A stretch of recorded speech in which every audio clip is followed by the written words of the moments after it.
Children వారక్కడ మీరిక్కడ ఎలా ఉంది లైఫ్, ఎలా వెళ్తోంది? చాలా టఫ్ సిచ్యువేషన్స్, మొన్న దాడి జరిగినప్పుడు కూడా పాపతో మాట్లాడుతున్నాను అన్నారు కదా, ఏమంటూ ఉంటారు వాళ్ళు? ఎప్పుడు వస్తారు ఇక్కడికి? ఏం చదువుతున్నారు? ఎలా ఉంటున్నారు? పెద్ద పాప వర్క్ చేస్తాను, చిన్న పాప చదువుకుంటానమ్మా. Maybe in other 2-3 years they will be back. Okay. And ఎలా మాట్లాడుతుంటారు గవర్నమెంట్స్ గురించి, లేదా ఇక్కడ జరుగుతున్న డెవలప్మెంట్స్ గురించి? ఏమైనా సజెషన్స్ ఇస్తారా వాళ్ళ ఫాదర్కి? లేదు, వాళ్ళు పాలిటిక్స్ పెద్ద ఫాలో గారు. బట్ వాళ్ళ నాయన చేసే మంచి కార్యక్రమాలు, వాళ్ళ నాయనకి ఇట్లా హిస్టరీ చేయాలా, ఐ మస్ట్ రైట్ హిస్టరీ, చరిత్ర సృష్టించాలని వాళ్ళ నాయన కళ్ళకు వాళ్ళకి తెలుసు బాగా. ఓకే. ఎవరైనా ఫ్యూచర్లో తండ్రి అడుగుజాడల్లో నడిచే అవకాశం ఉందా మ్యామ్? హర్ష కానీ, వర్ష కానీ? ఏమమ్మా, ప్రస్తుతానికి అయితే లేదు. అలాంటి ఇంట్రెస్ట్ ఏం ప్రస్తుతానికి లేదు. రైట్. Final question.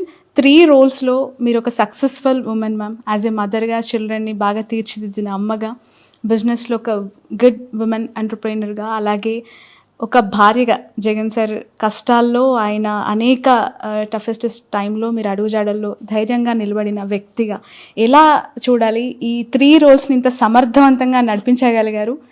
ఒకటేంటంటే Shravani, as a mother or as a business woman or as a wife, every day is not the same. ప్రతిరోజు ఒకేలాగా ఉండదు. కొన్ని రోజులు మంచి రోజులు ఉంటాయి, కొన్ని రోజులు మంచి రోజులు కాకుండా ఉంటాయి. కొన్ని రోజులు సక్సెస్ చూస్తాం, కొన్ని రోజులు ఫెయిల్యూర్ చూస్తాం. But that's not the end. Every life has good times and bad times. Every situation, every relationship has both good and bad. We have to stick it out in the hard time. కష్టమైన టైంలో నిలబడుకొని పోవాలా. సులభంగా బాగున్నప్పుడు దేవునికి thank you చెప్పుకొని భూమి మీద ఉండడం నేర్చుకోవాలా. భూమి మీద బాగా జరుగుతుంది కదా అని మరి గాల్లో లేకుండా భూమి మీద ఉండడం నేర్చుకుంటే మంచిది. నామినేషన్ వేసేసి వెళ్ళారు జగన్ గారు, మళ్ళీ ఓటు వేయటానికే వస్తారు. రాష్ట్ర ప్రజల పక్షాన, నాయకుల పక్షాన ప్రచారం చేస్తున్నారు. కడప, పులివెందుల బాధ్యతలన్నీ మీరే భుజాన వేసుకున్నట్టే కదా ఇప్పుడు? కడప కాదు, పులివెందుల ఒకటి. బికాస్ జగన్ గారు ఇక్కడ కంటెస్ట్ చేస్తున్నారు కాబట్టి, ఆయన తిరగలేకున్నాడు కాబట్టి, ఆయన ఫ్యామిలీ మెంబర్గా నేను తిరుగుదామని. నేను ఎప్పటి నుంచో తిరుగుతానమ్మా, 28 years నుంచి. Okay, right. ఎంత మెజారిటీ వస్తుందని అనుకుంటున్నారు మేడం ఈసారి పులివెందులలో? లాస్ట్ టైం 90,000, పోయినసారి కంటే ఎక్కువనే వస్తుందమ్మా. Okay, 1 lakh touch అవుతుందంటారా?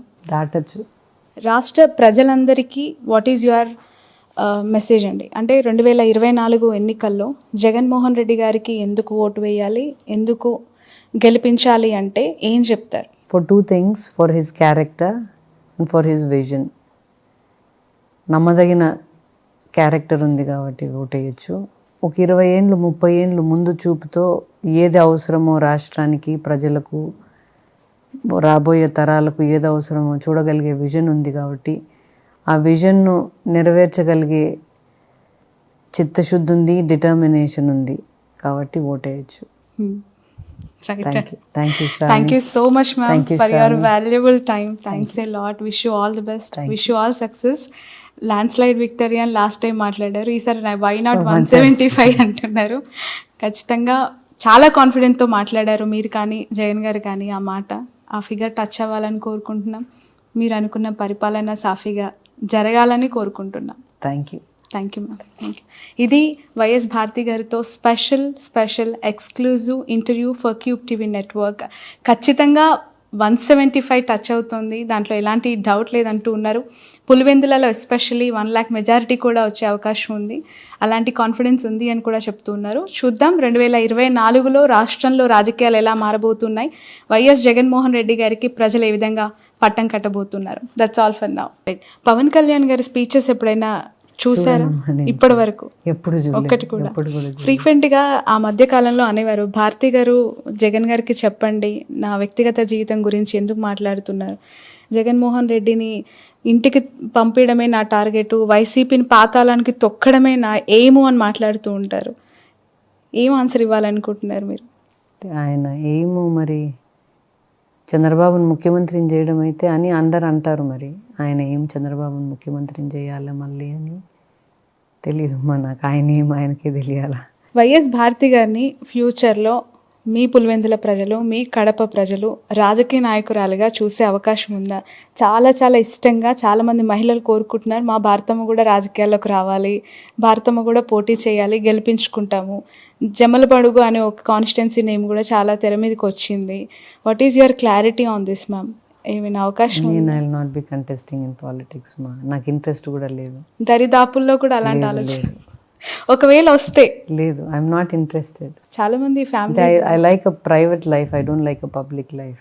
ఎందుకు మ్యామ్ ఈ సిచ్యువేషన్స్ అన్ని చూసిన తర్వాత అలా అనిపించింది? అందుకనే కదా, అంటే ప్రైవేట్ లైఫ్లో you have your own life to your self. Okay. Jagan గారికి బాగా ఇష్టమైన ఫుడ్ ఏంటి? ఆయన చాలా హెల్తీ కాన్షియస్ అని వింటూ ఉంటాం. ఈ బిజియెస్ట్ లైఫ్లో పడిపోయి ఏమైనా కేర్ తీసుకుంటున్నారా? మీరు వెనక ఉండి ఎలా సపోర్ట్ చేస్తూ ఉన్నారు? Is not a good eater, పెద్ద సరిగా తినరు. సో ఏదైనా మితంగా తింటారు. ఎక్కువ ఏది ఇష్టపడి తింటారు మ్యామ్? ఏదైనా మితంగానే తింటారు, నచ్చిందైనా నచ్చందైనా ఏదైనా మితంగానే తింటారు, హెల్దీగా తింటారు. He likes a lot of fruit and best సిచ్యువేషన్లో ఎదుటి వాళ్ళు దాన్ని ఒక నటనలాగా ఓన్గా చేయించుకుని ఒక దాడిలాగా ఒక క్రియేషన్ చేసినప్పుడు మనసులో అనిపించే మీ ఫీలింగ్ ఏంటి అవి విన్నప్పుడు? అంటే ఒకటేంటంటే అంత ధైర్యం చేస్తారా? అంటే దాడులు కూడా 2-3 things I should say here. See, అంత డ్రామా చేసేటోడైతే ఇంకొంచెం దాన్ని, అంటే అంత డ్రామా చేసేటోడైతే ఇట్లా చేతికి దెబ్బ పెట్టుకొని అప్పటికప్పుడే హాస్పిటల్కి పోయి దాన్ని పెద్ద హంగామా చేయాలి. But he came down for 5-10 minutes, చేపించుకొని కట్టించుకొని మళ్ళీ పైకెక్కి హీ స్టార్టెడ్ కంటిన్యూయింగ్ ఇట్. అంత డ్రామా చేయాలనే ఆలోచన ఉంటే nobody cuts the drama short by finishing it off and going upstairs. First thing, even చేతికి షోల్డర్ అటాక్ జరిగినప్పుడు కూడా, కత్తితో అటాక్ జరిగినప్పుడు కూడా మేకపాటి గౌతమ్ అన్న was with him. Both of them were there when that attack happened. I was at the airport when he landed. Both of them came and Gautam Anna was telling me, అసలు sir ఏమే కానీ పట్టించుకోలేదమ్మా, చొక్కా మార్చుకొని ఎయిర్పోర్ట్లోనే చొక్కా మార్చేసుకొని వచ్చినారు అని. అంత drama చేయాలని ఉంటే ఆ చొక్కా ఎందుకు మార్చుకోవాలా? రక్తం వేసుకుంటే చొక్కానే వేసుకొని వస్తే ఇంకా బాగుంటుంది కదా, డ్రామా ఇంకొంచెం బాగుంటుంది కదా. వచ్చిన తర్వాత కూడా he refused to go to the hospital. He said ఏమవుతుంది, nothing will happen. But the doctors insisted and took him to the hospital. ఇక్కడ దెబ్బ తగిలినప్పుడు కూడా కుట్లేయాలా మస్ట్గా అంటే కూడా he said వీలైతే ఇక్కడనే క్యాంపులో వేసేసేయండి, why should I go to the hospital అని. That's one aspect. The other aspect is these people who are calling it a drama, వాళ్ళని ట్రై చేయమను, ఎవరైనా ఇక్కడ ఏం చేస్తారు, కరెక్ట్గా నువ్వు వంగుతావు, వంగి చేతికి తగులుతుంది, అంతమంది జనంలో let them try that. And let them try something like you're standing on a bus, somebody from somewhere is throwing a stone at you.